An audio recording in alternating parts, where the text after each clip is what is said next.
hearing against Ms. Carol Rembert. So we'll go into more of that after our appearances, please. Michael McFarland, attorney guardian at Lytham. Good afternoon, Your Honor. William Amadeo, P76194 for the department. Next to Mr. Farley is my worker. Please state your name. Amanda Jones from the department. Michael Brooks, I represent the mother, Carol Rembert. Carol Rembert. I'm Lee Heiss. I represent father. Would you identify yourself? Middle Rembert Jr. Thank you. Your Honor, if I might, I did visit all the children. I can give a report where possible, but we also have the middle-aged son who is present in court also. All right. Okay. Thank you. Do you wish to continue to pursue your motion to show cause? I do, Your Honor, and that All right. So the next question, as a point of order, is do the attorneys have a preference on the adjudication aspect of today's hearing for Mr. Rembert, or the show cause as it relates to Ms. Carol? Well, I have a self-interest in not being here till 4:30 this afternoon, Your Honor. And I think our little matter can be wrapped up a lot quicker than the adjudication can. Ms. Heiss? I'm flexible either way. Mr. Amadeo, do you have a preference? Your discretion, Your Honor. I'm fine either way. Mr. McGraw? to the court's discretion. All right, I think I will allow Mr. Brooks's matter to proceed then, since he's the one who's expressed a preference. And we'll begin with this. Deputy Ames, would you please swear in Ms. Carol Rembert? Ms. Rembert, I'm going to go over with you what's been alleged and your rights under the circumstances. There's been a motion to show cause you. In other words, to show cause why the court should not hold you in contempt for reasons stated in the motion itself, which it was an accompaniment to the form. Specifically, that in order for adjournment dated 2/3/23, mother was ordered to produce all children to the LGAL prior to February 7th, 2023 for a visit. 2, that mother did bring in minor children LR and OR for a visit, an office visit with the LGAL, but not DR, who was hospitalized, and the LGAL was out for 2 days ill. 3, that at court on 2/21/23, Ms. Rembert agreed to contact the LGAL's office and agreed to a Zoom meeting with minor child DR present, which as of 3/6/23, she has not done. Do you understand the allegations? I do. All right, so violation of a court order for civil contempt could result in me deciding to use means necessary in order to convince you to cooperate with the court's directives, which could include potentially incarceration until you decide to cooperate.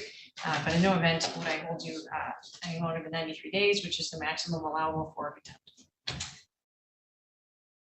You have an attorney here, obviously, and you have a right to a hearing on this petition, wherein you would be able to cross-examine witnesses, to call your own witnesses, to have the court subpoena witnesses to testify on your behalf, and to testify or not testify and not have that used against you. Do you understand your right to a hearing? I do. Have you had a chance to talk to Mr. Brooks about this? Briefly. Very well. And do you have a copy of it? Yes, right here. Very good. All right. Do you wish to have a hearing? Yes. Okay, very good. All right then. Mr. McFarland? I would call Carol Rembert. All right, very good. Ms. Rembert, you do have a telephone, correct? Yes. Current status, as it has been for quite some time, that your voicemail is full. We're unable to leave messages. Is that still true? I don't know if it's currently full right now. I don't believe so, but it gets full quite often. Okay. Well, as of last time we were in court, which was in March, I believe March 20th, you had still not produced your son who is in middle school, who's in Springbrook, to see me, correct? Correct. I don't know exactly what day they went in, but I mean, if that's what you have documented, then I'm not gonna Well, disagree. as of the last time we were in court. They haven't been in there. No, my question to you is, as of the last time we were in court, you had not brought your son who's in middle school into my office to meet with me, correct? As of the last time, yes. That's at the last time, correct? And the court order stated that you were to do that sometime prior to that, right? The court order did state that, and now, honestly,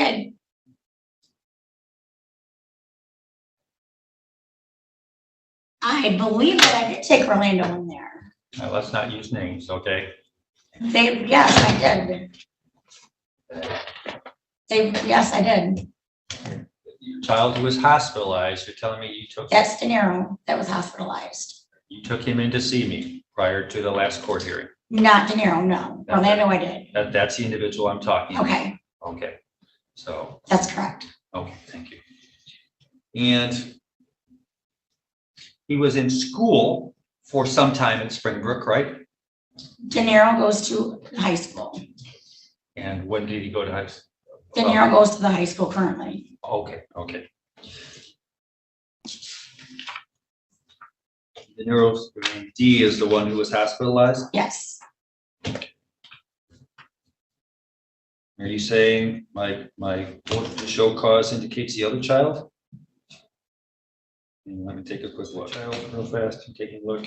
It does allege DR was the child that was not produced for purposes of interview. And DR is the high school student, correct? yes. And that's the individual who you did not bring in to me, correct? As of the last time we were in court, yes. You would agree that the court had ordered you by a certain date to bring in all children to me, and you'd only brought in 2, correct? I do, and I also recall that when we did have a scheduled Zoom meeting set up, I know that your office called me and had to reschedule one time, When I was ill, correct? We let you know that. right? Then you still had quite some time after that, up until we were in court last time, to bring him in, and you hadn't done that, right? I don't recall, I don't remember. Oh, I could bring him on the stand and have him testify that he never saw me before I saw him in school, couldn't? I mean, do you think I need to do that? Without looking at him, ma'am, do you think I need to do that? I mean, if you, I do recall taking them in there prior to you seeing them in school. He has met with you before. Both boys met with me in school, They both met with you in school. but both boys did not meet with me before school, correct? Orlando did. De Niro, we never had the Zoom meeting with De Niro because that was rescheduled. And no, I have not taken him in there since then. So after the missed Zoom meeting, you did not reschedule D after my office let you know that I was ill, correct? Correct. Nothing further. All right, Ms. Brooks? We're talking about your son whose initials are D as in dog, R as in Rembert, right? Yes. I don't like using those phrases any more than you like hearing them, but we'll deal with it. Mm-hmm. Now, DR, as I understand it, has a pretty serious illness. Is that right? That's correct. What is it? He's got lupus nephritis. He's also got chronic kidney disease. He's taking medication right now for clotting. The last time he was hospitalized, he had little blood clots in his lungs, so we're watching that. There's just a lot going on. He's got I chronic understand. illness. I He's think we currently need- doing chemo. He's on chemo? He's on chemo, yes. The boy's got a lot on his plate, He does. medically. Which means you have a lot on your plate medically. More than you could ever imagine. I believe you. How often would you say that young man, DR, has to be taken in for unscheduled hospitalizations? Well, I mean, a lot, like at least his chemo is twice a month, and then on top of that, he's got appointments for the kidney doctors and a lot. It could vary from 5 appointments a month to just his chemo, but He's got a lot of appointments. And are there other times when he has medical emergencies that Oh, for sure. require even more? Yes, Are you the person he relies on or everyone relies on to make sure he gets where he's supposed to be when he's supposed to be there? I'm the only one, yes. Where are his medical appointments? At the U of M, at Mott's, At Mott's Children's Hospital in Ann Arbor. yes. Would you say that these appointments occur monthly, weekly, occasionally even daily? At least every other week. If not, like last month, he had 1 or 2 every week. Do you work, man? I don't work right now. I'm not gonna cry me a river or anything, but it's hard to maintain a job when I have several appointments with not just, I mean, he's not, you know, so I don't know, it's just Ma'am, I hard. believe you. Moving on. Have you tried to take DR in to see Mr. McFarland? I did, and I was told that he had already gone to see them at the school. Now, the kids did come home and all they said was a tall man came to see them. Well, that would be me, not McFarland, but So I honestly thought it was Chris. I wasn't aware that it was Mr. McFarland until we went into his office and are you intentionally trying to not see Mr. McFarland for I'm years? not at all. I understand there was an incident where you went in and had a rather confrontational meeting with him, is that right? I did. And then you turned around a few days later, came back, and what did you tell him? I apologized that same day. I came back. Same day. Mhm. Do you understand the judge's orders are not a suggestion or an invitation? I do. I absolutely understand that.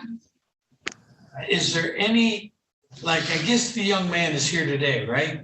Yes. Does having him at a public place like this endanger his health in any way?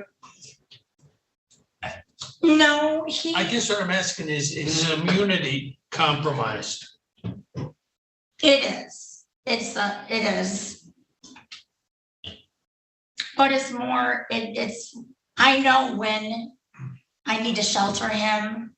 You know, usually if he's fine. He's been healthy since he left the hospital. If it was right after chemo, then he wouldn't be out, you know.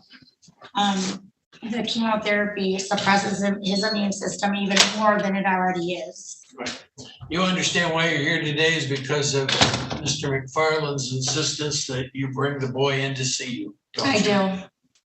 Are you willing to do that? Yes, I'm not gonna lie, I have a lot that slips my mind and that's my excuse, if it is an excuse, but that's it. I mean, that's, you know. You've got a lot on your plate. Is that an accurate statement? Very accurate. I have nothing further, Your Honor. Ms. Hines? No questions, thank you. Mr. Amadeo? No, thank you, Your Honor. Carl? Just a brief follow-up. At school, DR is in the general population. He's not segregated and kept away from other students, right? No, he's not. Okay. And I never mentioned in this motion or asked you anything about what happened at my office because I told you I wouldn't do that, right? Okay. Not holding that against you. And my understanding is you also brought your daughter into my office when you were ill, correct? Yes. Okay. So I have no further questions, Your Honor. Thank you for your testimony. May I return to your seats? Thank you. Anyone else you'd like me to hear from, Mr. McFarland? No, thank you. Ms. Brooks? No, All right. Mr. McFarland? Real simple, as the last time we were in court, which is way after your court order, I had not seen DR, Your Honor. I did go immediately after court that day and did visit with him. I had a pleasant interview at school with him and his brother. And then mother, she was ill, and she did bring her daughter in later. I give her credit for that. I am not asking for jail time for her. I'm asking her to be time suspended. So Also asking that she attempts to clear her voicemail. I mean, Mr. Brooks can show her how to do that. But I won't be that hypocritical. My voicemail's been full for 3 years. somehow I knew that. So that's all I'm asking is I have a duty to represent to the court what's in the best interest of the children, so I do need to visit with them. And it's more comfortable for me to have them in my office, for me to go to schools, to see them pull other kids, to see them pull out of class, to talk to a stranger in a suit, what's up? I don't want to subject kids to that. So that's my position, Your Honor. All right, very well. Anything else you'd like me to know, Mr. Brooks? Real life is what happens while you're planning your future. How do you plan for a chronically ill child? Thank you. Thank you. All right, well, I've listened to the testimony and I am familiar with the process. I do know that we had asked and also ordered Ms. Carol Rembert to produce the children, all 3 children. We had to adjourn several different hearings in order to get that accomplished, and it never occurred because Ms. Rembert never brought the children into Mr. McFarland, frankly, until he had to go himself. Everyone agrees to talk to the children at the school, specifically the one child. So I do think that we have contempt of the last order dated 2/3/2023. I also do not agree that jail time is necessary at this point, but further violations could result in jail time. I hope that simply having to sit through this hearing today, Ms. Rembert, has made an impact on it.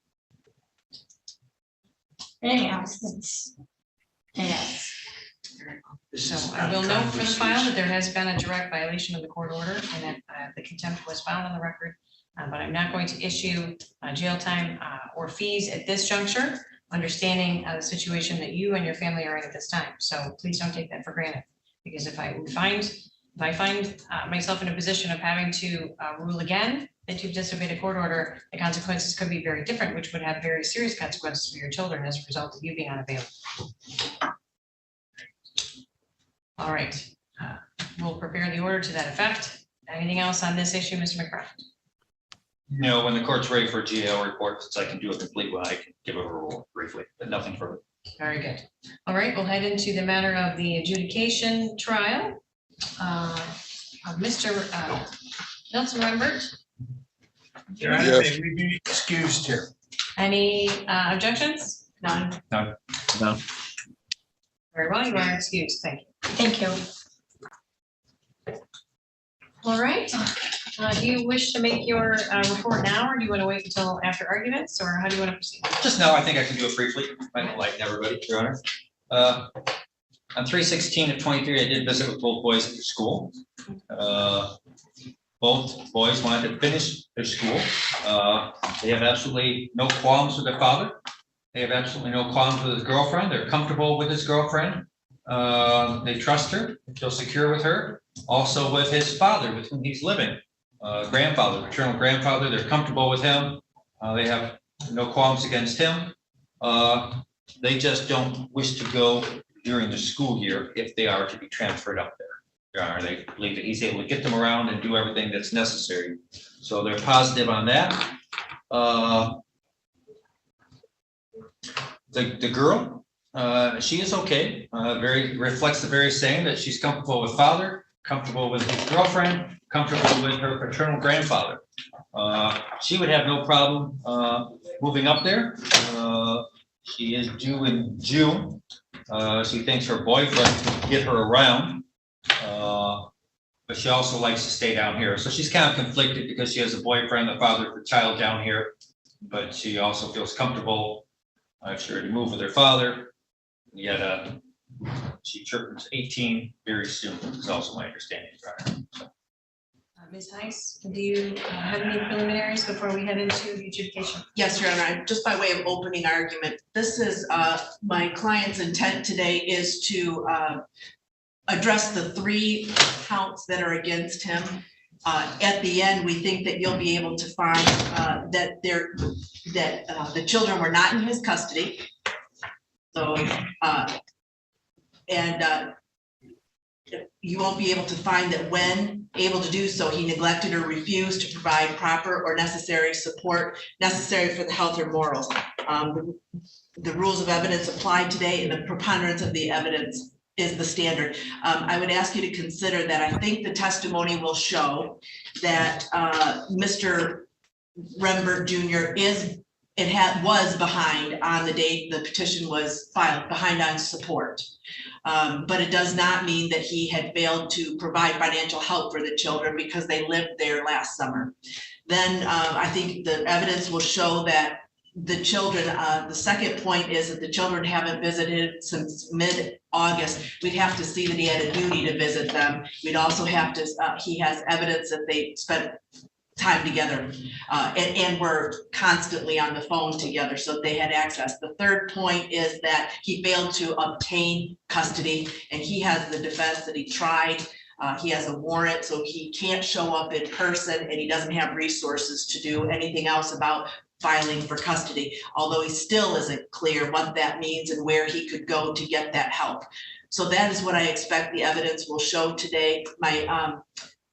In fact, on the second point, that he has some evidence that the child was even enrolled in school. So not only were the children with him last summer, they stayed into the school year. So I think when the proofs are completed, you will not be able to find that he had the responsibility for the child at a time when he neglected or refused to provide proper care. The last point will then be a placement. If you would allow us to address placement, I believe the agency is searching for placement outside the care of their mother. Children want to be here until school is done, but again, I believe you've advised that we get a home inspection, and I don't know that anybody has performed one. So we believe that a courtesy worker looked and said there was nothing wrong with the home, but we really do need to document that and know why we're going to pay for foster care, if we do, when there's an available dad. Thank you. It's a little out of order, but Mr. Amadeo. Oops. Your Honor, I apologize for this, but can we make sure Ms. Rembert does not leave the court? She has left. Oh, she gone. Okay. Yeah. She gone. I just got a text to the effect of please don't let her leave. But I guess we'll address that later. Oh boy. Okay, Mr. Rembert, I'm gonna go ahead and mute your device. It's a little bit out of order, and I don't want it to be held against you. You're not muted. There we go. She's out in the hallway here, Anna. Thank you for checking. Okay. The department will call Amanda Jones to the stand. Ms. Jones? I have an opening statement, Your Honor. Okay, one moment, Ms. Jones. Thank you. In speaking with the children, they indicated to me that they have spent a lot of time with their father. As far as addressing part of Ms. Heiss's concerns there. I have never seen a judgment, divorce, or custody indicate that a non-custodial parent has to spend, they're compelled to spend time. It's usually, this is the time they are allowed to exercise. But these orders do say they are compelled to pay child support. I understand that he is substantially behind in support. And I think that's probably where we have the neglect, is neglect to financially support them. That neglect is taking his driver's license, which means he can't, doesn't have the ready ability to come down here. Also, we heard his, I think, testimony was so he's financially not able to do some things such as the custody pursuit. That's probably because of the back child support. So that's my opening here. Thank you. Okay, Ms. Jones, come on up to the stand, Deputy Ames. What is your position? I am a CPS investigator for Lenawee County MDHHS. And how long have you been in that position? Almost 5 years. And how long have you been involved in this particular case?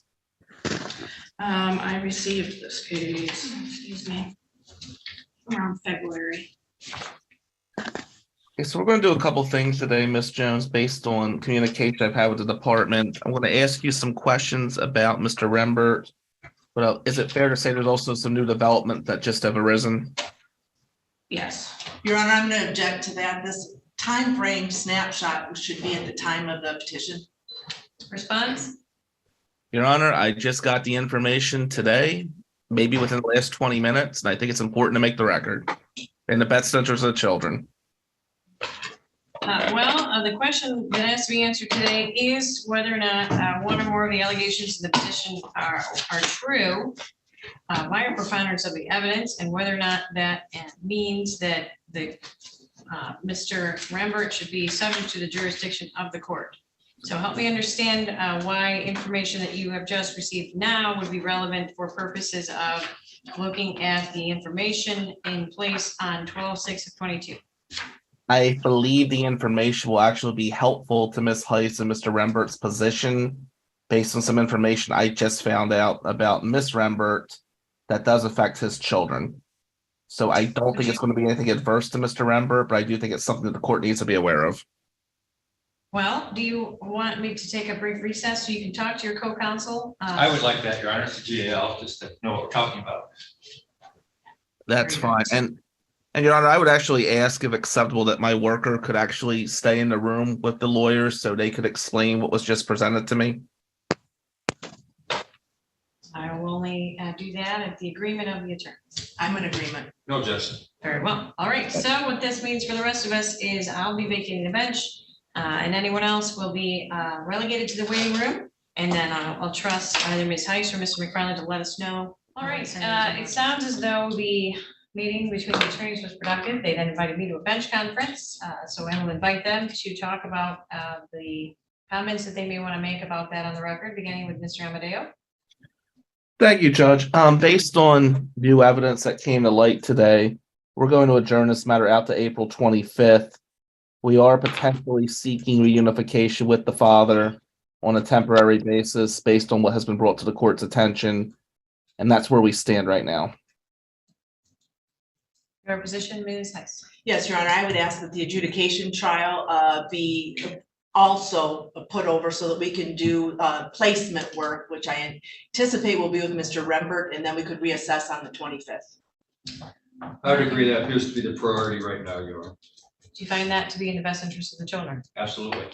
All right, I have been briefed on that conversation. I do think that investigation into the best interest of the placement of the children right now is absolutely necessary, and any conversation around the adjudication can certainly be put on hold in light of that. Of course, we have the concurrence of the LGAL on that point, which also supports that. So I will grant the request to adjourn today's adjudication hearing to April 25th, 10 a.m. Some others progress. We're starting to complete. We've had a number of opportunities for the attorneys to consult, as well as for the attorneys to talk with their clients as necessary. There's some developments that will need to be put on the record on this case as well. So thank you all for your patience, and I look forward to moving the case forward in a positive direction as best we can. All right, who would like to address the sidebar? Ms. Thomas, maybe? Thank you, Your Honor. There are a lot of moving pieces, and as we're aware, it was gone for quite some time. It is the agency's or the department's position, and it has been, to dismiss the petition against Mr. Rembert and get the children with them. Unfortunately, there was not a petition to remove the children from Ms. Rembert's care and custody during this period of time. So during the sidebar, I did indicate to counsel that it is our intention to move to dismiss the petition against Mr. Rembert without prejudice, and then ask for the court to release the children to his care and custody during the review hearing. That would be something that we discussed. And we also discussed the necessity of doing a safety plan around his active warrants in case he were to be arrested on that, and the children would need to have proper care and custody. So that is also something that was discussed from the department's perspective. Additional comments, Ms. Heiss? I think that accurately sums it up. Mr. Brooks? It does. Well, I also mentioned that I have not seen the minor children, as I need to do prior to hearing. I did file an ex parte petition in order, in which I state that I did have a scheduled appointment on 4/12 at 3:30, although I was tied up in a court case. And my secretary did directly speak to Carol Remberg to reschedule for 4/17 at 3:30. Child was not brought in, which is the oldest girl. At which time I was also then going to schedule an appointment with the boys. So I asked my ex parte that she bring all the kids to my office on May 8th of this year, but I'd actually like to have the court order that earlier. Because I'm very concerned about the oldest child who was a victim of domestic violence, and my understanding is that he has since been arrested. The aggressor, the assailant. And I'd like to respond to that if I could. Nobody in this room knows where that young lady is. I don't know why my client should be charged especially with that responsibility, despite the fact that she's the mother. The child is, from my perspective, a runaway. We can't produce what we can't produce. And right now, perhaps today she knows her whereabouts, but historically, over the last month or two, we haven't known where she is. The court would be inclined to move forward with the review hearing today, the review hearing portion of today's hearings that were set in order to look into those issues. Especially in light of also additional information that was revealed to us that Ms. Carol Rembert also has a warrant out for her arrest.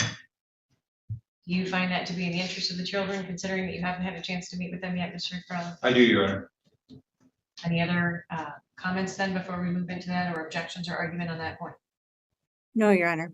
I guess the only other thing that I had discussed at the sidebar would be that we do have in the report continued positive drug tests on mother for cocaine and its metabolites.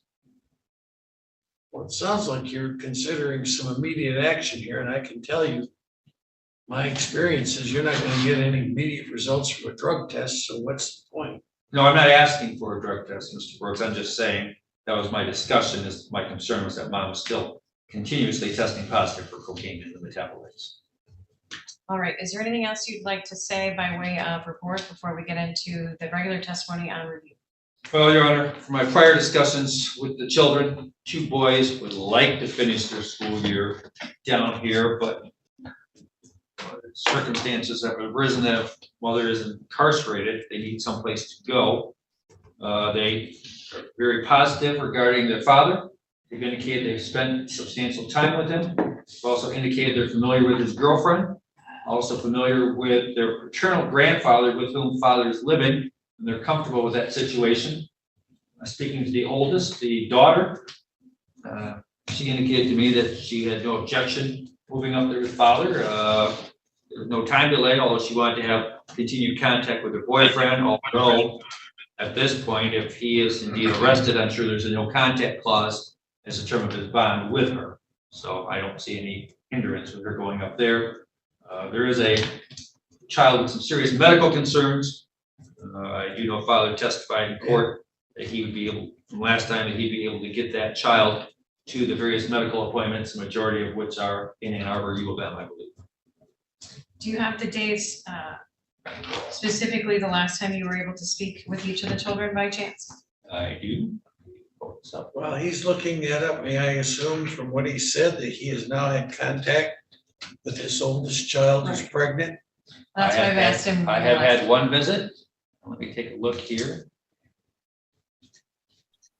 And does he know where she is? I do not. That's why I was hoping mom had rescheduled. 3/16/23 visited with the boys at school. Let me go before that. Okay, February 6th, Your Honor. I met with child OR and L, the child, the female. That's the oldest and the youngest, right? Correct. Okay, thank you for reviewing that. Testimony today, Ms. Thomas. Your Honor, Mr. Farian prepared a court report. If you should be sworn in, please. Okay, we're definitely having some trouble hearing you, so I don't know if you could maybe get a little closer to your microphone, that could help. Mr. Farian, come on up to our witness. Mr. Farian, You prepared a court report for today's hearing, and it is dated for April 19th. Are there any updates or modifications that you need to make to the report?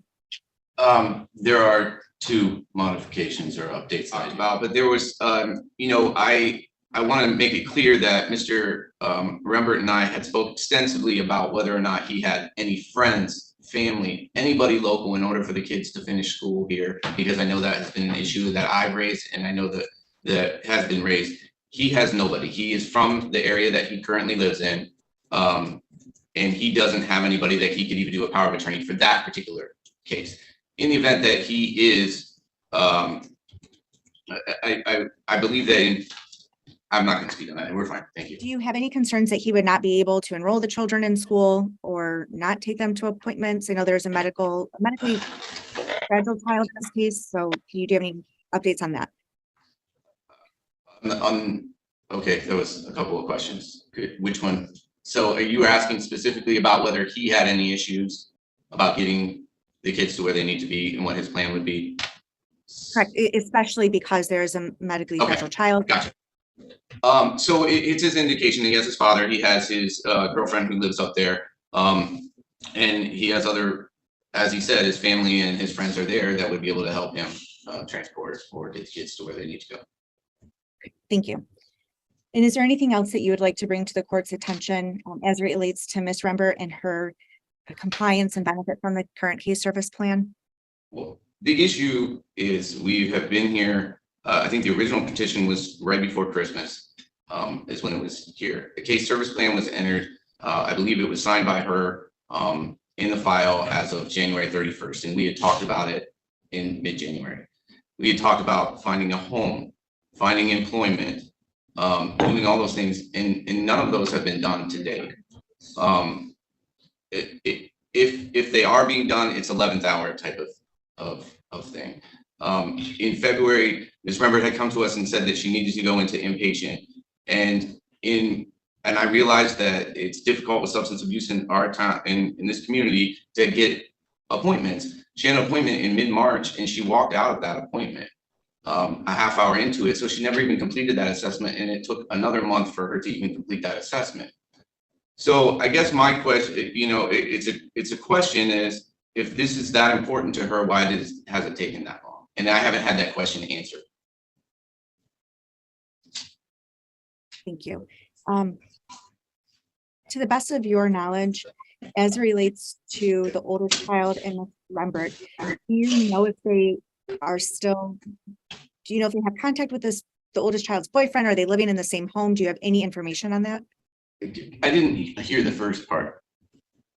As it relates to the oldest child and Ms. Rembert, do you know if they are residing with or staying with the boyfriend that's noted in the report? So to my knowledge, I believe that LR is still living with him. Again, that information that the no contact order just came to light in the last several days, so I haven't been able to address that quickly. I have spoken to the probation officer. He was going to address that as well, I believe, with his client, the perpetrator in that case. And the only thing I can say about Ms. Rembert living there, to my knowledge, she's still living with her mother, staying with her mother. She has indicated she has stayed in that place in the past, prior to that incident, so. Okay. Thank you. If I have no further questions for this witness, Your Honor, and would move to admit the court report. I have no objection to the report. No objection. No objection. Thank you. It is received. Questions for this witness, Ms. Heiss?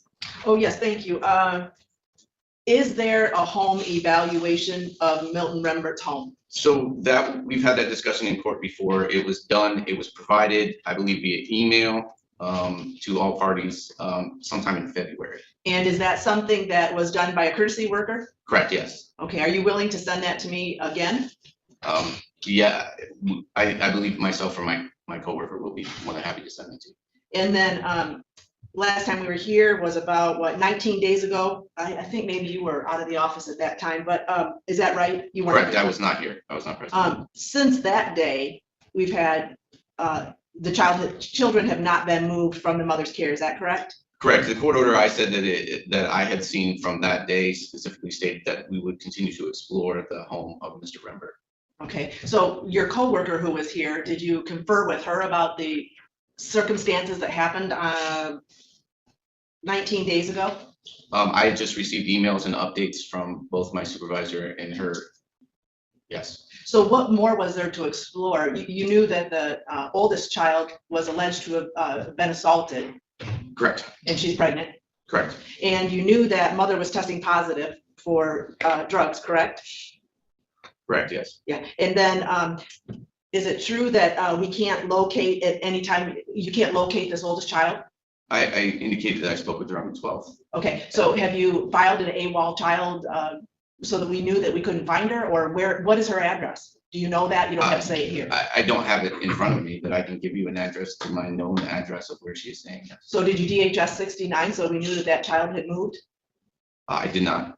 Okay, so and no away without legal permission paperwork has been filed on that child? No.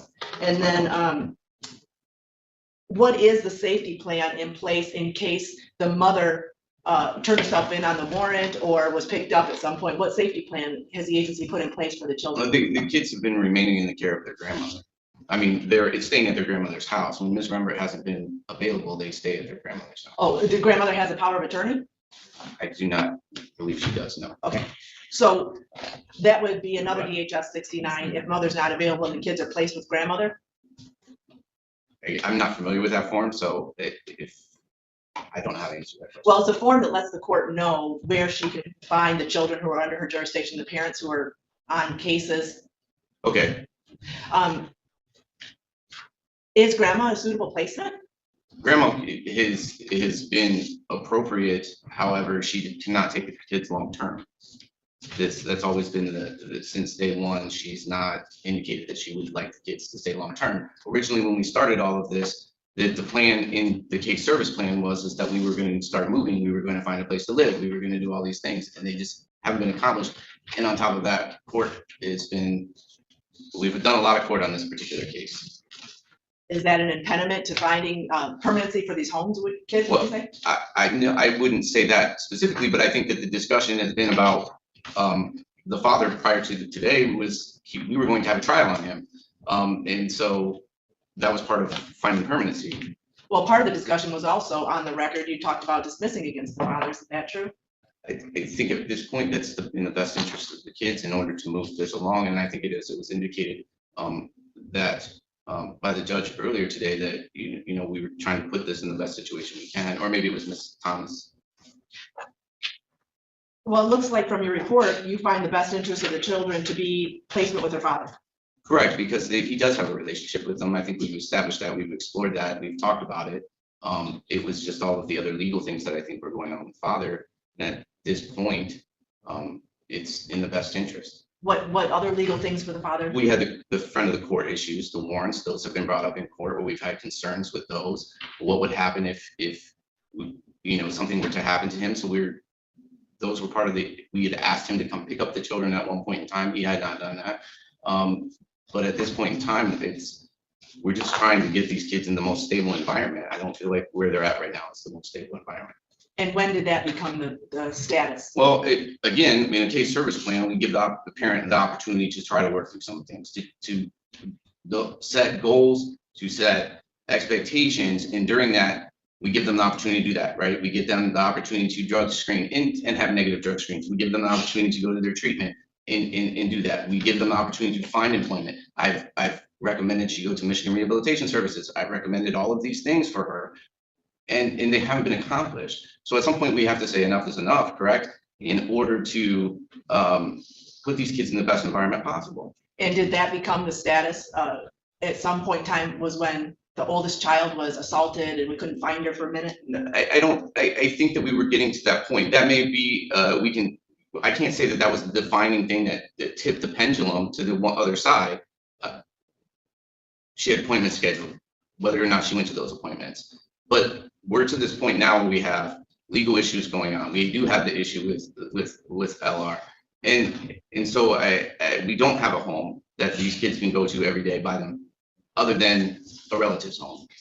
we don't have employment in order to substantiate, to be able to have the needs met, I guess, fully.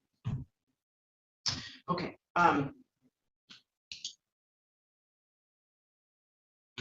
you have done a search for foster care homes in the area so they could finish their school, correct? We have not done that because we have a parent that we would be able to go to, so I didn't feel that was necessary. I thought you did relative search and all that kind of stuff. I've talked to family members, or I've talked to the parents, and I've only had one identified family member that I never did get a phone number for, and I've never been able to find any information on. So the barrier to having moved the children in the last 19 days was dad's got a warrant, right? You're referring to that. I wasn't present for that. But you're hearing. still responsible. I understand the responsibility, but it was not my understanding. When I read the court order and I received the court order, it said continue to explore. I took that as, and it was from the information that I had, it was to do the background checks, to make sure that the folks were okay. We already had the home assessment.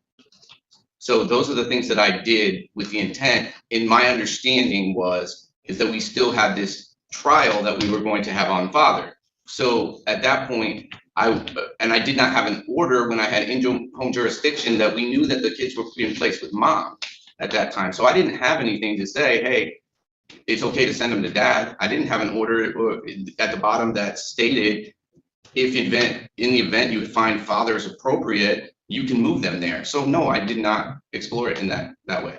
When was your last family team meeting? Your Honor, this is going on too far. I mean, I understand counsel represents the father. We've been at it for 20 minutes. I'm not sure where it's even going. It sounds more like a GAL cross than a attorney for the father. I think the substance of that objection is relevant. Ms. Heiss, would you like to address? Yes, I would. Placement was supposed to be with father 19 days ago. They're continuing to articulate all of the risks that were there 19 days ago. The same risks warrant. So in my summary, I was going to bring this together instead of arguing with the witness. Everything is the same as 19 days ago. We expected placement. There is absolutely nothing new in the mom's placement. We haven't met as a family team meeting, and there's nothing different in dad's placement. And we're here 19 days later. So that was going to be in my summary, and my last question on the point was going to be about a family team meeting this court report came in 5 days ago, and until then, we didn't know what the update was. So I don't think we've had a family team meeting to support the agency in doing something different. But that would be my last question on the point. All right. You may answer that question. I'll overrule the objection, just an understanding that this is your last question on this issue. Thank you. Could you repeat the question? Have you had, when is our last family team meeting for this case? I met with mom back in the middle of April. All right, I'm going to ask the question again. When is your last family team meeting on this case? April 12th with mom. Is that your definition of family team meeting, when you meet with one parent? I met with her at that time. I didn't have it. You're correct. Yes, that was what I used for my family team meeting for my particular report. Have I sat down and had a big family team meeting with everybody? No, not this time. I think we're, thank you. Questions, Mr. Brooks? There is, sounds like a general consensus that these children, assuming we can find them all, are going to go with dad. Is that correct? That's correct. Is that consensus on the assumption that he lives with his own father somewhere in the Detroit suburban area? That's the home that he says is his home. Yes, correct. If you were to discover that that is in fact not where he lives, that he lives with a woman he is not married to, would that change your approach to this matter? I guess we'd have to explore that further. Yes. Well, assuming you did find out that was in fact accurate, would that stop you from sending the kids off to dad long enough to find out what the real situation is? Can you repeat that? Yeah, if you found out, in fact, he's living with a girlfriend, would you still send the kids to him, or would you wait to see what the story is with him and his girlfriend and where they live? I guess that I get not necessarily, and the reason being is because currently if he is living with his girlfriend or staying with his girlfriend, his children aren't present at the home.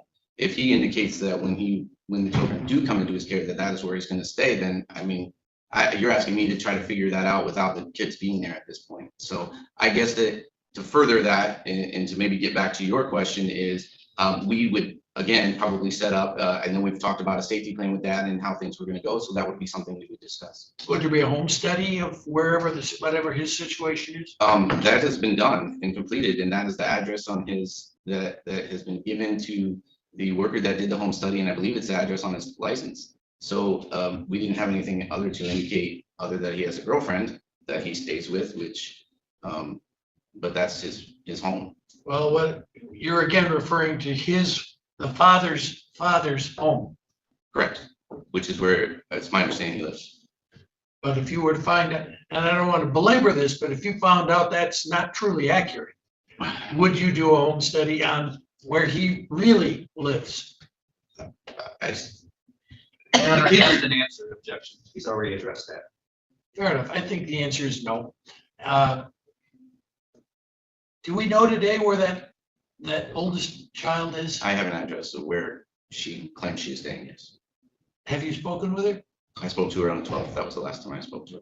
How often, or when was the last time, rather? I spoke to her April 12th. All right. I have nothing further. Mr. McFarland? The drug test that Ms. Rumberg took, you can attach those in the future, correct? Correct, I can present them. And do those also tell us the quantity of cocaine in your system? Correct, yes. Okay. Do you have any concern that she's driving the child with medical issues to appointments while she might be under the influence of cocaine? We had this discussion in a previous. Oh, we're here today. Yeah, I know. Okay. So again, my answer stands the same. Cocaine has according to forensic fluids, cocaine has a very short half-life. So the chemicals, metabolites, I think you indicated and you said earlier, the metabolites in the system can still be present. Actively, cocaine, I would have to be able to drug screen her at that moment to show that she would be under the influence of cocaine. Well, without her taking the drug screenings that are based off, you have no idea whether she's testing positive or when the time since she takes the child to medical appointments. That'd be accurate, correct? Correct, yes. I do not know if she's under the influence at the time she's driving the car. And this Catholic Charities drug appointments that she's having, that's not inpatient, correct? Correct. And I, unfortunately, the person that did the assessment last week was not available when I reached out to them this morning to tell me specifically what that's going to entail. I only know she has an appointment tomorrow at 2 p.m. So it's my understanding that Ms. Rembert is going to do intensive, and this is from her, which would be approximately, I think she said 12 hours a week. So your understanding is that the oldest child, 17-year-old female, was assaulted by her boyfriend while pregnant with whom she's currently living, correct? Correct. You called the police to report that that the assailant, alleged assailant, is living with this individual despite a no contact clause. Have you done that? I've notified his probation agent that is what's going on. Let me repeat my question. Have you notified? Personally, I have not notified the police. No, I have not. And you're not a mandatory reporter? I am a mandatory reporter. So why is she not in danger if she's been allegedly previously assaulted while pregnant, living with and domestic abuse? That question assumes facts, not an evidence here. I said alleged domestic abuser, and he's already testified he believes she's living with this individual. So I want to know why he believes she's not in danger. When I spoke to her on the 12th, she indicated that she was not in danger. When I followed up with law enforcement and we were getting those particular papers, we were told there was no contact order, that there was nothing in place. It's been since then that I've spoken to her, the parole agent. The parole agent stated he would take care of it. So I assumed I left it there. So what's this individual's name? His name is Castro. And can you provide a police report to me? Yes, Thank you. Nothing further. Would you rest, Ms. Thomas? Mr. Farian, I just want to clarify for the record, you are an ongoing CPS worker, correct? Correct. You are not a foster care caseworker, correct? Correct. And the children have remained legally in the care and custody of their mother under this court's jurisdiction, correct? Correct. And they may temporarily be staying with other individuals, but that is not necessarily their home residence with their mother. Is that correct? Correct. And have you had any problems with Ms. Rembert allowing you to see the children or prohibiting you from finding where they are? Just with the oldest, I didn't get an address for a while, but she does do the best she can and to contact her and get her to me, yes. And when you are finding out that a minor is in danger secondhand, do you know if that still is part of your mandatory requirement to report anything? Or is that done from the individual, like the police officers or the person who has firsthand knowledge and makes the first report? The police officers, I would assume, would have made the first report. I had came up on it over a week later, and I only happened to find out through a conversation that anything had happened. There was no new CPS complaint on that done by law enforcement. Thank you. And in fact, the minor is 17, will be 18 in August in 4 months. Correct, yes. The, I guess, partner of that child or youth, do you happen to know how old he is? 20 years old. Thank you. I have no further questions. Recross? No. No. Thank you for your testimony. You may return to your I'd seat. like to ask my client a couple of brief questions, if I may. Ms. Rembert, come on up to our seat. There's only a couple of things I want to know, okay? Okay.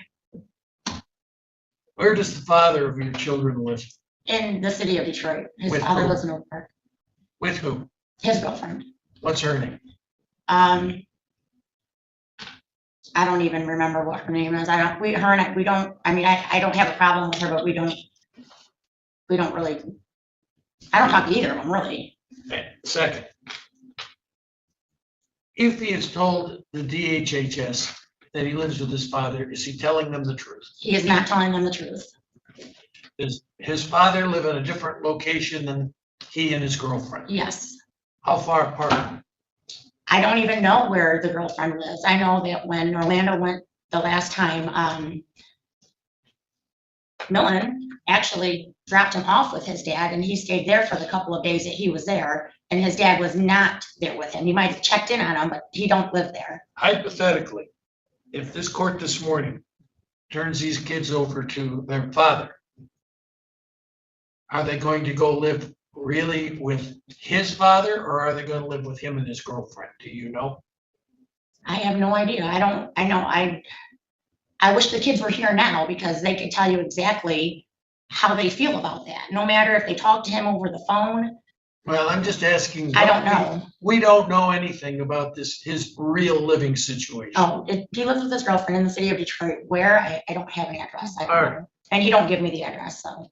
Oh, he won't tell you where it is? No, because of his warrant, so he thinks I'm gonna send the police over there. All right, the last question is, do you know where your daughter is? She's at her boyfriend's right now. What's the address? I guess we have a minor child. I'd rather not have it YouTube. Yeah. Fair enough. I know where it is. I just don't have the address offhand right now. It's probably in my book right there. That's all I have. Questions, Ms. Thomas?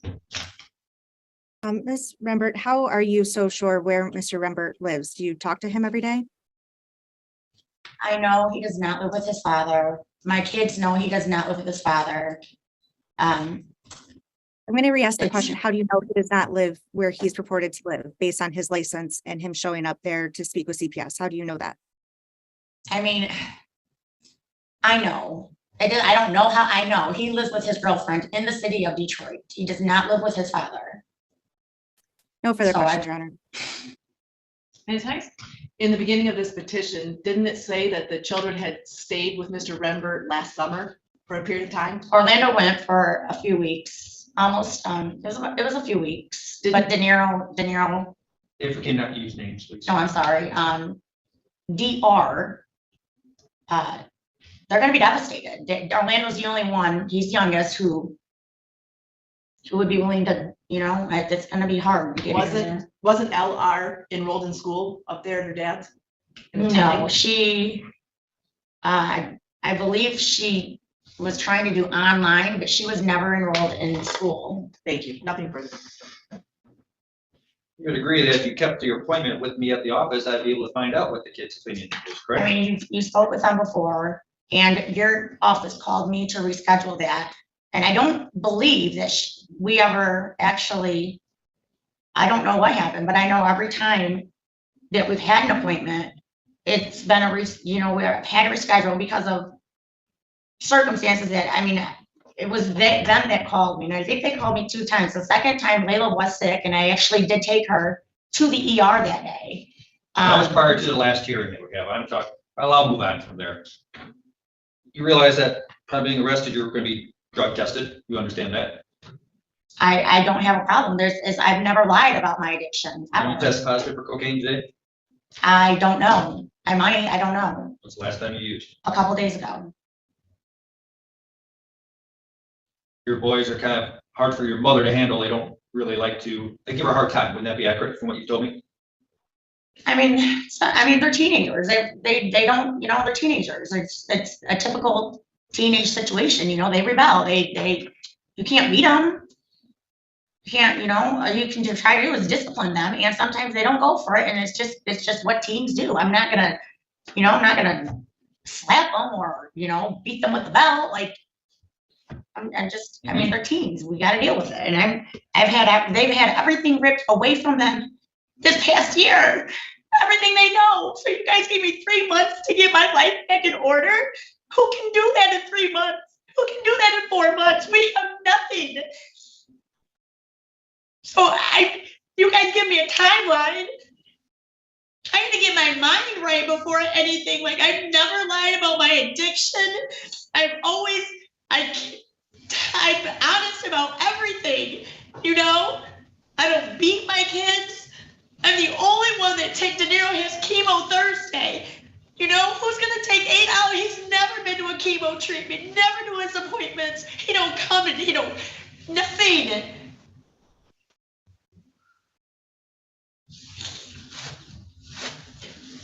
Am I the best mom? Absolutely not. But am I working on it? Absolutely. I've reached out for help several times.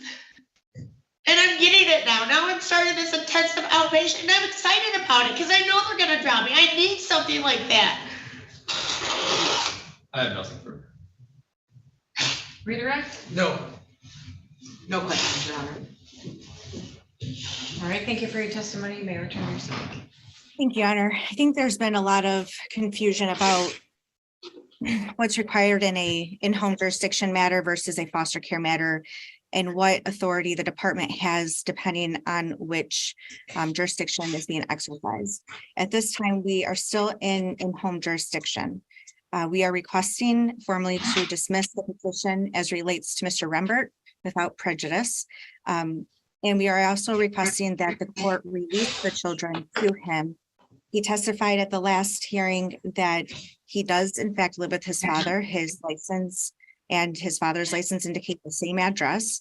There has been contact made at that address. It was deemed appropriate because he is a parent. There's no formal home assessment that is completed with a document, but we are requesting that change to happen. He has his natural supports in place, which, by way of proxy are also the children's natural supports in that area. Ms. Rembert testifying that he does not live where he purports to live is not based on anything in fact. And I believe that if the LGAL is supporting this as the children's best interest, the department is also requesting this and has been requesting it for quite some time. I think it is time to move forward given the lack of progress being made by Ms. Rembert and the children's need for safety and stability. And with that, we would ask that the court continue its jurisdiction over this family, but the children be released to Mr. Rembert, with the understanding that there will be a safety plan put in place, such as a power of attorney to his father in the event there's any arrest on the outstanding warrant.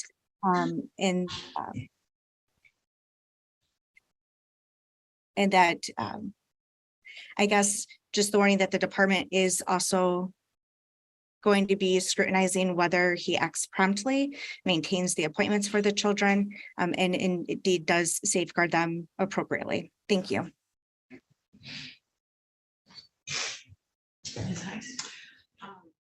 Yeah, I don't, I concur with the agency's comments and don't really have anything else to add.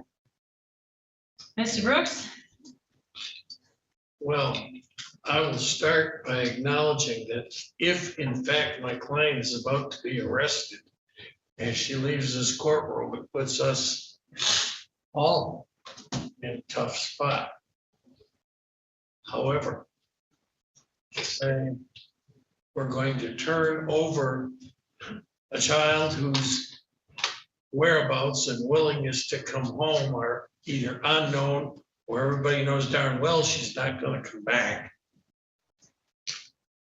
Another child who is long-term, serious physical illnesses that require a great deal of care and attention, which has onsets which come on without any notice.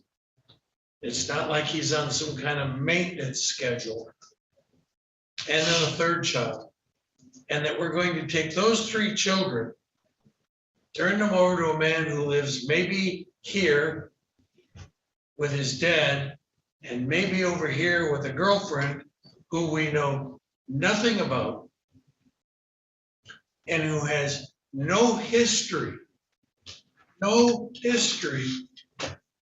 of tending to these children's, particularly the middle one, special needs with lupus.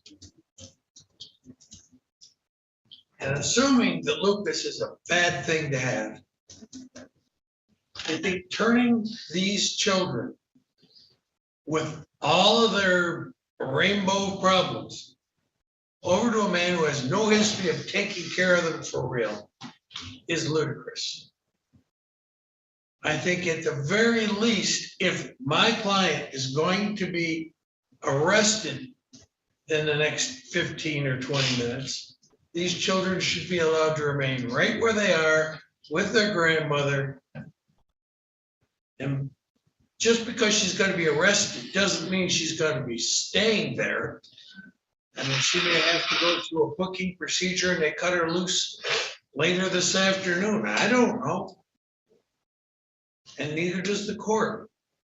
I think just saying, well, let's ship him off to dad in Detroit is not, based on everything we don't know, in their best interest. Thank you. Your Honor, I do support dismissing dad from this case.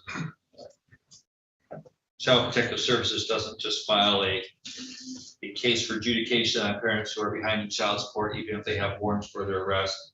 There'd be hundreds of thousands, I'm supposing, of these petitions. That's not how it's done. Can you speak up a little? Yes, Your Honor, just because he has not paid child support and there may be a warrant for his arrest, I don't think are grounds for filing a petition or maintaining a petition for jurisdiction, Your Honor. There are probably hundreds of thousands of parents who are behind in child support, probably a great number who have warrants for their arrest. Agency doesn't come in and file adjudication petitions. I am concerned. I have not heard testimony that grandmother would be able to get this child with ailments to medical. We have heard testimony from father last time that he would be able to do that. That's preserved on the record. I'm concerned where father is going to live if the child or children are with him. He's already testified. There's been a home study with the paternal grandfather. If that's not the case and we discover that, then we're dealing with something completely different. But at this point, I have no reason to believe otherwise.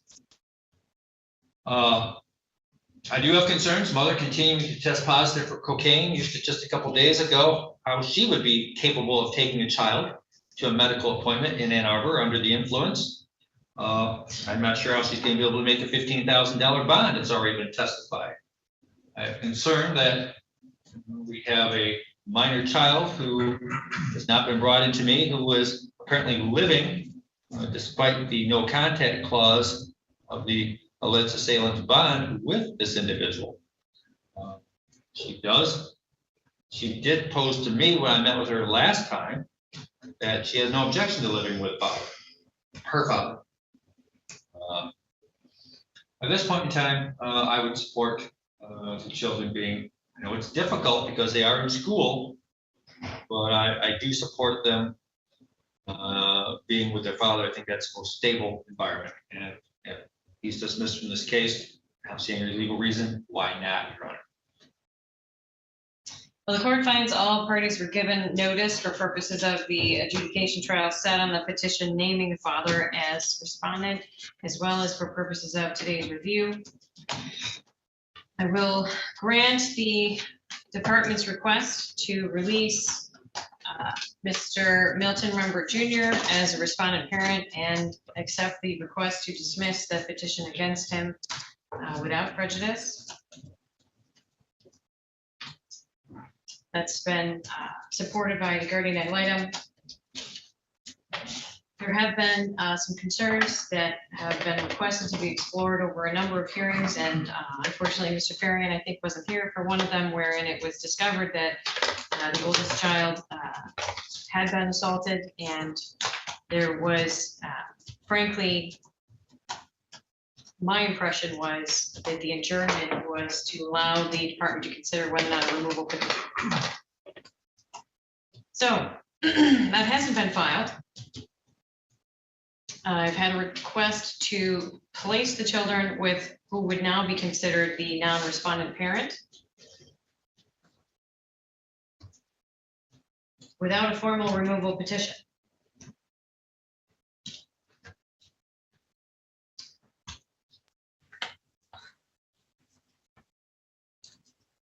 Under the court rules that apply, if there is a review hearing wherein the court is asked to remove the child, and it doesn't necessarily indicate whether or not that's a request in writing or orally from a parent, the typical preliminary hearing and removal analysis must be conducted. Clearly, we've already had a filing of a petition, but it just requested in-home jurisdiction and not formally removal. And the court does have concerns about the mother. Of course, she's about to be arrested, but we also have Mr. Rembert Jr., who still has an open warrant for him. And not heard confirmation that in the event that he is arrested, that he has made arrangements by way of a power of attorney or some other delegation of authority to make arrangements for them to make sure that they would be taken care of in the event that he is arrested. So we are effectively in the same place that we were last time we were here, with the exception that the situation has increased in severity as it relates to Ms. Carol Rembert.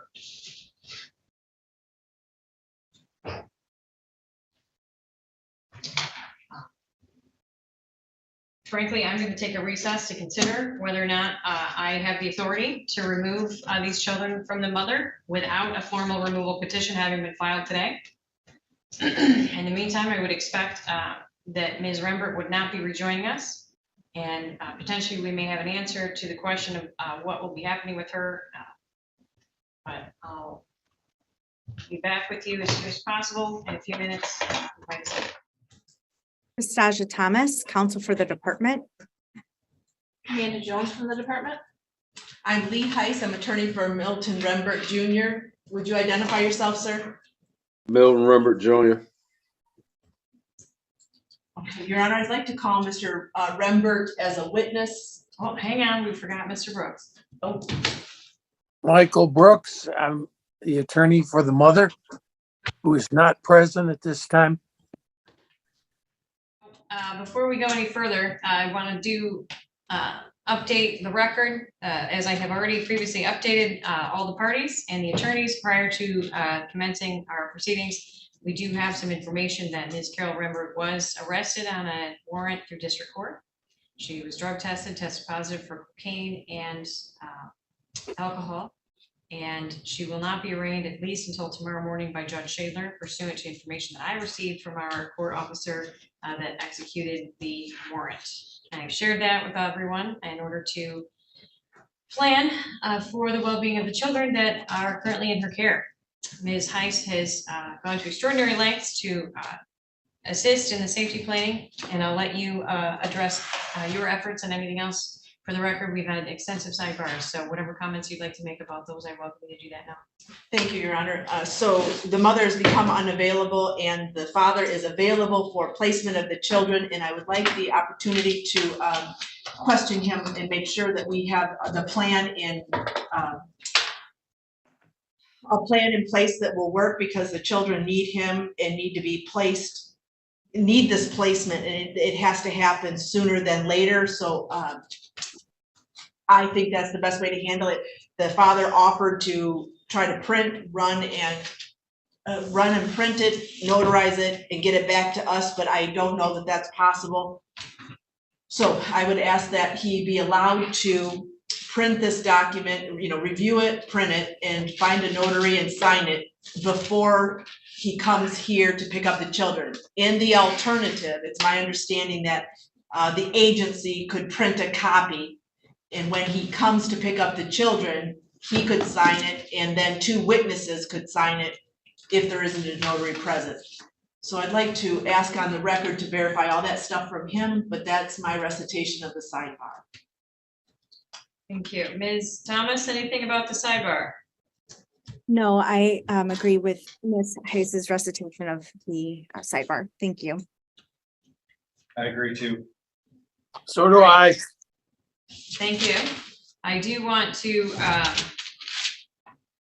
add that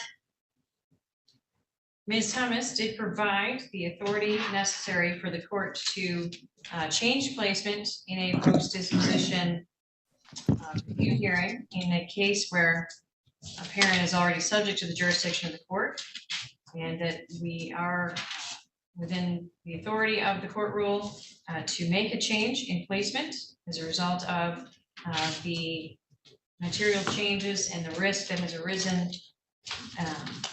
And that information was given to us today during the review hearing, and we will be looking at, obviously, as described by everyone, what to do about the fact that the mother is now unavailable to us, and we have, our court has the authority to do that, to issue that removal. I also have the findings to make as it relates to the review hearing as well. So would you like to talk with your client on the record first, Ms. Heiss? Yes, please, Your Honor. All right. Mr. Renberg, there'll be an updated document that I'm going to email to you. Okay, will you look for the newest one? Okay. And then if you would, we need 2 things. We need that form to be finished, and we need to know your plans about picking up the children. What can you do about having that form printed, signed, and notarized? Can you do that today? Yes. I don't know for sure about the notary because they may be closing around the time this is over with. But Okay. for sure, I can get it done by tomorrow. All right, so the children are without care at this point. Mrs. Rembert is incarcerated. Will you be able to provide placement for the children, all 3? Yes.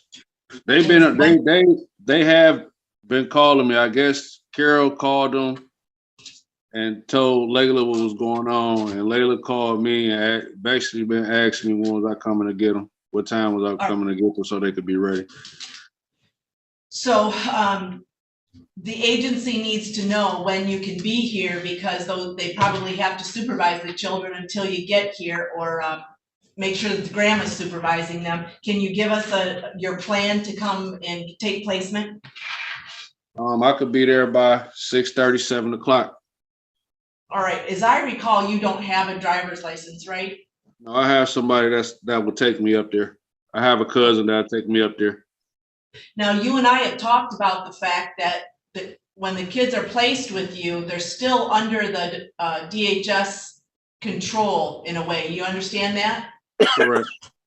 So you have to make the kids available for the agency to see and do different appointments, right? Correct. And one of the rules is that you can't leave the kids with anybody that the agency doesn't approve. Correct. So your That's cousin. Go ahead. So I don't know if your cousin is approved, is what my point is. My cousin is just a ride. Okay, and you'll be with the children the entire time? Yes. Just to be sure, do you know your caseworker, Chris Farian's contact information? You know Chris's? I have his cell phone number. I believe it's 516. Oh, hang on. I don't think he wants everybody in the Oh, YouTube. I'm sorry. I'm sorry. I'm just trying. I'm sorry. I'm just trying to answer the question. I understand. We appreciate your thoroughness. So you have to be in contact because Thursday, one of the kids has a very serious medical appointment and we don't know anything about it yet. Marianne, I was just on the phone with their grandma and she was telling me about it. It's in Ann Arbor. I'm aware of it. So the other thing, do not let that piece of paper that I need from you to be a barrier. Come anyway to get the kids, and the agency will help have a copy of what you need and help you get it signed. So the first priority, yes? I said no problem. So you don't have permission to take placement of the kids without that form signed. Okay. But you can get help. So Mr. Farian is the one that will probably get you in contact with the after hours person for today, but you gotta be in touch with him. No matter what set of circumstances happen, you gotta be in touch with him so we can know that the kids will be placed with you today because that form is ready, okay? Okay, so they had the form there ready for me to sign? They can if it's easier for you. That might be a little easier for me, and that way everybody already have it. It'd be already in place for somebody to see. You still need to review it and Yes, know what it I can is, review. right? Yeah, I'm gonna review what you sent me, yes. Okay, so then there might be a court date tomorrow that we need to know that this all got accomplished or something else will have to be worked out, okay? That's fine. And you and I agree you don't want to testify for the review, right? No, I don't want to. Okay, thank you. I have nothing further. Questions, Ms. Thomas? No, Your Honor. Mr. Brooks? You still living with your dad? Yep, Oak Park, Michigan, 21 now. I had to cut myself off. No further questions. All right, Mr. McFarland? Sir, you'll have a way to get your son to his medical treatment on Wednesday? Yep. Or Thursday, sorry, Thursday. Thursdays, yes, I do. And you'll be in touch with the school about the boys finishing probably virtually here in Adrian? Is that the plan? That's what I want to do because it would be kind of hard for them to go to school out here so late in the school year. So virtual would be a good idea for them to continue school out there. My understanding is they won't be left alone at the home of your father. He'll be there, correct? Yeah. Or you? My father will be there when I go to work. When I get off work, I go straight there. Nothing further, Your Honor. All right, anything else before I make the findings for today, Ms. Thomas? No, Your Honor. Mr. Brooks? No. Ms. Heiss? Nothing further, thank you. Mr. McFarland? No, thank you. Very good. Well, the court finds that all interested parties were given notice for purposes of today's review hearing. I've already indicated that I agree to dismiss the proceedings as it relates to Mr. Rembert Jr. without prejudice. We'll be counting on him to execute that power of attorney so that in the event that he becomes incarcerated as a result of the outstanding warrant, that he would be able to be replaced in his authority by his father, who has been investigated by the department and is ready, able, and willing to provide for the children in the event Mr. Rembert Jr. is unavailable. Similar to what we discovered Ms. Carol Rembert to be today. So, pursuant to the authority in MCR 3.974 subsection 3, the court is authorizing a change of placement from Carol Rembert to Milton Rembert Jr. Carol Rembert is obviously unavailable to us, having been incarcerated and demonstrating clear lack of sobriety. Today, in conjunction with that, there have been risks identified in a number of hearings that have been articulated faithfully by our caseworkers and investigators and ongoing caseworkers through the last few hearings, and this change is necessary and appropriate. So the change is from the home of one parent to another parent. So we're really not, it's really not necessary at this time for the court to go through the measures in MCR 3.965C because we're not removing from a parent. We are simply changing placement from one parent to another for reasons well documented by the court and the parties today. It is, again, a safe environment, is the least restrictive, considering the circumstances, as well as the plan in place for Mr. Rembert to execute that power of attorney today. And the children will be provided for and picked up by him today, and they will be his responsibility moving forward. As to the review, I do find that reasonable efforts towards the goal of reunification were made in monitoring Ms. Carol Rembert's progress. And so thank you to our caseworkers for doing that, as well as monitoring things for the children. Now, this has been a difficult case given the age of the oldest child and the circumstances surrounding the family members that have attempted to at least step up and fill the gap for these children. And hopefully this change will provide stability moving forward for them in a better way than what we've seen here with their placement with their mother and frankly their grandmother in Adrian. Court will continue to monitor the case for her progress towards the goal of reunification. I certainly find also Mr. McFarland to be in satisfaction of his obligations as guardian ad litem, despite the slight gap and between the last time he's been able to see the children. And I trust Mr. Rembert will make all efforts in order to provide him the opportunity to talk with those children moving forward. Placement with their father is the safest and least restrictive considering the circumstances, and we'll have our next review in this matter on July 24th at 11 a.m. Unless there's any questions, that's all for today. Thank you. That's 10 o'clock in the morning?